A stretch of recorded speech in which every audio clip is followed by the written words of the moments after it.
पत्रकार है, वो पत्रकार बाबाओं पर रिसर्च कर रहा है। किस पे? साधु महात्माओं पर रिसर्च कर रहा है। हरिद्वार चला जाता है। कहां चला जाता है? वहां वो देखता है कि एक बाबा जी है जो सुबह सुबह डेली 4 बजे उठते हैं, ठंड के दिनों में, दिसंबर जनवरी के महीने में गंगा जी की धार में खड़े होके नंग धड़ंग खड़े होके नहाते हैं और डेली सेम रूटीन फॉलो करते हैं। एक दिन उन पत्रकार ने उन बाबा जी कहा कि बाबा जी, सुबह सुबह 4 बजे इतनी ठंड में, इतने ठंडे पानी में, गंगा जी के सामने आती हुई धार में जाके खड़े होते हो, डर नहीं लगता कि कभी गंगा जी अंदर ही रख लेगी? और बाबा जी ने उस पत्रकार का डर, भय, काम, क्रोध, लालच, ईर्ष्या, जलन, मोह, माया, इन सब से मैं बहुत ऊपर उठ चुका हूं। यह सब चीजें मुझे अधिक प्रभावित करती। पत्रकार को बाबा जी बड़े प्रभावित करते हैं। यार गजब आदमी है। पत्रकार बाबा जी को फॉलो करता है, डेली बातचीत करता है, डेली मिलता है। एक दिन बाबा जी उस पत्रकार कहते हैं, आओ तुम एक कहानी सुनाता हूं। एक गांव में 2 भाई थे। उनके माता पिता की मृत्यु हो चुकी थी। बड़े भाई की शादी हो रखी थी। बड़ा भाई मेहनत मजदूरी करके घर चलाता था, छोटा भाई पढ़ाई करता था। बड़े भाई का एक ही सपना था कि छोटे भाई को पढ़ा लिखा कर सरकारी नौकरी लगानी है।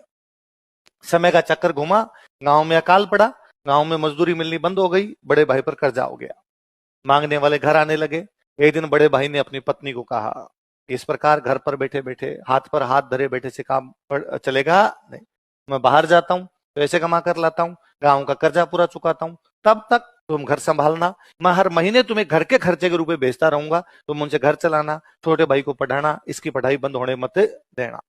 जब मैं खूब सारे रुपए लेकर लौटूंगा तब अपने गांव का कर्जा चुका देंगे। और तुमसे यदि कोई गांव वाला मांगने के लिए है, तुम कहना कि मेरा आदमी घर पर नहीं है। बड़ा भाई रात के अंधेरे में चुपचाप वो गांव छोड़कर किसी दूसरे शहर में कमाने के लिए चला जाता है। अगले दिन जब मांगने वाले आए, उसकी पत्नी ने कहा कि पति घर पर नहीं है।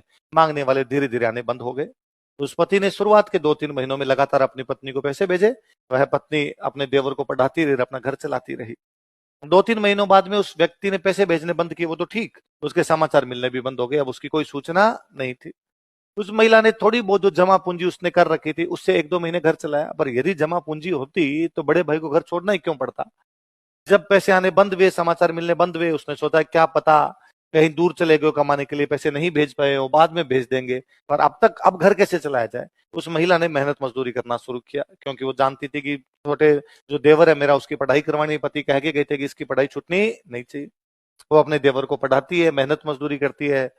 समय बीतता गया, छोटा भाई सरकारी नौकरी लग जाता है। बड़े भाई के अब भी कोई समाचार नहीं थे। गांव वालों की मीटिंग हुई और यह तय किया गया कि बड़ा भाई मर चुका है, इसलिए अब तक उसका कोई समाचार नहीं है। यदि बड़ा भाई मर चुका है तो उस महिला को विधवा घोषित कर दिया गया और विधवा